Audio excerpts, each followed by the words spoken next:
ಇನ್ನು ಇತ್ತೀಚೆಗೆ ಈ ಬಡದಾಡ್ಕೊಳ್ಳೋದು, ಬೈದಾಡ್ಕೊಳ್ಳೋದು, ಕಿರಿಕಿರಿ ಇವೆಲ್ಲವೂ ಕೂಡ ಸಿಕ್ಕಾಪಟ್ಟೆ ಜಾಸ್ತಿ. ಅದರಲ್ಲೂ ಕೂಡ BMTC ಬಸ್ ಚಾಲಕರ ನಡುವೆ ಅಂತೂ ಭಯಂಕರ ಇದೆ. ಈಗ ಇಂಥದ್ದೇ ಘಟನೆ ಈಗ ಡಿಪೋದಲ್ಲೇ ನಡೆದುಬಿಟ್ಟಿದೆ. ಇಷ್ಟು ದಿನ ಪ್ರಯಾಣಿಕರು ಮತ್ತು ಚಾಲಕರ ನಡುವೆ ನಡೀತಾ ಇತ್ತು. ಹಾಗಿದ್ದಾಗ ಆಗಿದ್ದೇನು ನೋಡಿ.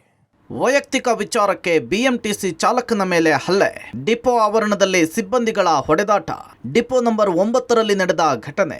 ಪೀಣ್ಯ ಪೊಲೀಸ್ ಠಾಣೆಯಲ್ಲಿ ಎಫ್ಐಆರ್. ಬಿಎಂಟಿಸಿ ಬಸ್ ಡ್ರೈವರ್ ಪತ್ನಿಗೆ ಅಶ್ಲೀಲವಾಗಿ ಮೆಸೇಜ್ ಮಾಡಿದ್ದಾನೆಂಬ ಆರೋಪ ಮಾಡಿ ಕಂಡಕ್ಟರ್ ಮೇಲೆ ಬಿಎಂಟಿಸಿ ಸಿಬ್ಬಂದಿಗಳು ಡಿಪೋ ಒಳಗೆ ನುಗ್ಗಿ ಹಲ್ಲೆ ನಡೆಸಿದ ಘಟನೆ ಪೀಣ್ಯ ಡಿಪೋದಲ್ಲಿ ನಡೆದಿದೆ. 3 ದಿನದ ಹಿಂದೆ ಅಂದರೆ 9ನೇ ತಾರೀಕಿನಂದು ಸಂಜೆ 6:15 ಸುಮಾರಿಗೆ ಈ ಘಟನೆ ನಡೆದಿದೆ. ಚೇತನ್ ರಾಜ್ ಎಂಬ ಕಂಡಕ್ಟರ್ ಮೇಲೆ ಕರ್ನಾಟಕ ರಾಜ್ಯ ರಸ್ತೆ ಸಾರಿಗೆಯ ನೌಕರರ ಒಕ್ಕೂಟದ ಅಧ್ಯಕ್ಷ ಚಂದ್ರಶೇಖರ್, ಮಲ್ಲೇಶ್, ಅನ್ನಪೂರ್ಣ ಸೇರಿ ಹಲವರು ಹಲ್ಲೆ ಮಾಡಿದ್ದಾರೆ ಅಂಥೇಳಿ ದೂರು ಕೊಡಲಾಗಿದೆ. ಏಕಾಏಕಿ ಜಗಳಕ್ಕೆ ಬಂದು ನಿಂತು ಹಲ್ಲೆ ಮಾಡಿದ್ರು ಅಂಥೇಳಿ ಪೀಣ್ಯ ಪೊಲೀಸ್ ಠಾಣೆಯಲ್ಲಿ ದೂರು ಕೊಡಲಾಗಿದೆ. ಈ ಘಟನೆಯನ್ನ ಸಾರಿಗೆ ಮುಖಂಡರು ಖಂಡಿಸಿದ್ದಾರೆ.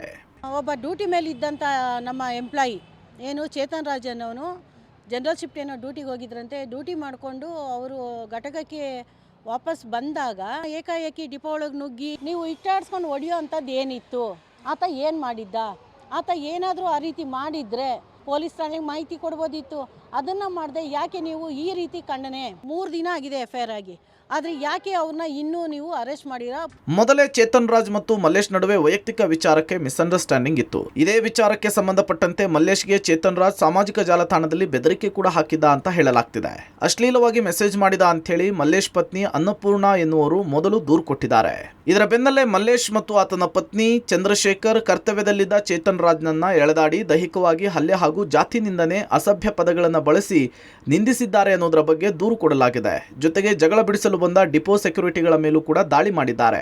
ಚಾಲಕನ ಮೇಲೆ ಚಂದ್ರಶೇಖರ್, ಮಲ್ಲೇಶ್ ಹಲ್ಲೆಯನ್ನ KSRTC staff and workers association ಖಂಡಿಸಿ ಬಿಎಂಟಿಸಿ ಎಂಡಿಗೆ ಪತ್ರ ಬರೆದಿದ್ದು, ಕರ್ತವ್ಯ ನಿರತ ಸಿಬ್ಬಂದಿಗೆ ಭದ್ರತೆ ಇಲ್ಲ ಅಂಥೇಳಿ ಅಸಮಾಧಾನ ಹೊರಹಾಕಿದ್ದಾರೆ.